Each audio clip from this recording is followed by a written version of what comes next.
ഇപ്പോഴത്തെ പാരൻസ് ചെയ്യുന്ന ഏറ്റവും വലിയ മണ്ടത്തരം എന്താണെന്നറിയോ? നീ ഇരുന്ന് പഠിച്ചാൽ മാത്രം മതി, വീട്ടിലൊരു കാര്യങ്ങളും നീ അറിയണ്ട, ഒരു ജോലിയും ചെയ്യണ്ട, ബാക്കിയെല്ലാം ഞങ്ങൾ നോക്കിക്കൊള്ളാം, എല്ലാ സൗകര്യവും ഞങ്ങൾ തരുന്നുണ്ട്, നീ നല്ല മാർക്ക് വാങ്ങിച്ചാൽ മാത്രം മതി എന്ന് പറയുന്ന ഒരു പാരൻറ്റിങ് ടൈപ്പ്. അതാണ് ഏറ്റവും വലിയ മണ്ടത്തരം. നിങ്ങൾ നിങ്ങളുടെ മക്കളെ നല്ല രീതിയിൽ ഹാപ്പി ആയിട്ട് ജീവിച്ച് കാണാനാണ് നിങ്ങൾക്ക് ആഗ്രഹം എന്നുണ്ടെങ്കിൽ ദയവ് ഇത് അങ്ങനെ പറയരുത് പ്ലീസ്. ഇവർക്കുള്ള കമ്മ്യൂണിക്കേഷൻ സ്കിൽസ്, ഇവർക്കുള്ള സർവൈവൽ സ്കിൽസ്, സോഫ്റ്റ് സ്കിൽസ് എല്ലാം നശിച്ചുകൊണ്ടിരിക്കുകയാണ്. ഇപ്പോൾ ഒരു ജോബിലോട്ട് എത്തിക്കഴിഞ്ഞാൽ, അല്ലെങ്കിൽ ഒരു കോളേജിൽ കയറി കഴിഞ്ഞാലോ, ഒരു കോമ്പറ്റീറ്റീവ് ആയിട്ടുള്ള ഫീൽഡിൽ എത്തിക്കഴിഞ്ഞാൽ അവിടെ എങ്ങനെ സർവൈവ് ചെയ്യണമെന്ന് അവർക്ക് അറിയണ്ടേ? എത്ര പിള്ളേരാണ് 10ാം ക്ലാസ്സിൽ ഫെയിലാവും അല്ലെങ്കിൽ മാർക്ക് കുറയുമെന്നുള്ള പേടി കാരണം സൂയിസൈഡ് ചെയ്യുന്നത്? കോമ്പറ്റീഷൻ വരുവാണെന്നുള്ള അവർക്ക് ഡിപ്രഷൻ വരും, അവർക്ക് ആ ഒരു പ്രഷർ സർവൈവ് ചെയ്യാൻ പറ്റത്തില്ല. അപ്പം അങ്ങനത്തെ ഒരു തലമുറയെ ദയവ് ഇത് വാർത്തെടുക്കരുത്. ബാക്കിയുള്ള കൺട്രീസിലൊക്കെ അവരുടെ പ്രൊഫഷൻ ചിലപ്പോൾ അവരുടെ പാഷൻ ആയിരിക്കും, അല്ലെങ്കിൽ പാഷൻ പ്രൊഫഷൻ ആയിരിക്കും.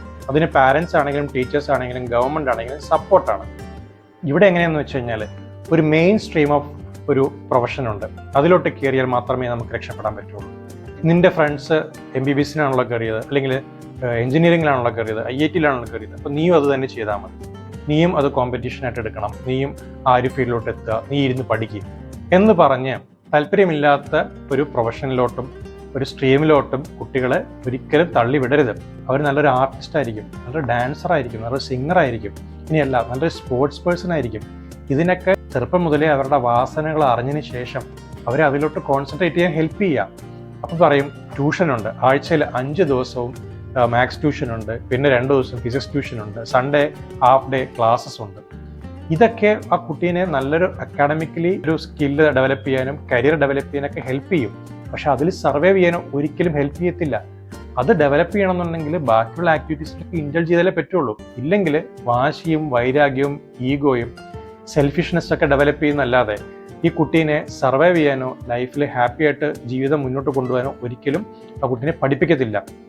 പണ്ടത്തെ പാരൻസ് ചെയ്തിട്ടുള്ളത് പോലെ എല്ലാ ജോലിയും ചെയ്യിപ്പിക്കുക, വീട്ടിലെ ജോലി ചെയ്യിപ്പിക്കുക, ഡ്രസ്സ് മടക്കി വെക്കാനും പാത്രം കഴുകാനും വീട് അടിച്ചു വാരാനും, ഇനിയല്ല ഒരു കടയുണ്ടെന്നുണ്ടെങ്കിൽ കടയിലെ ജോലികൾ ചെയ്യിപ്പിക്കാനും ഒക്കെ അവരെ പഠിപ്പിക്കുക. അത് ഭാവിയിൽ ഏത് പ്രൊഫഷൻ ആയിക്കോട്ടെ അവരെ ഹെൽപ്പ് ചെയ്യും.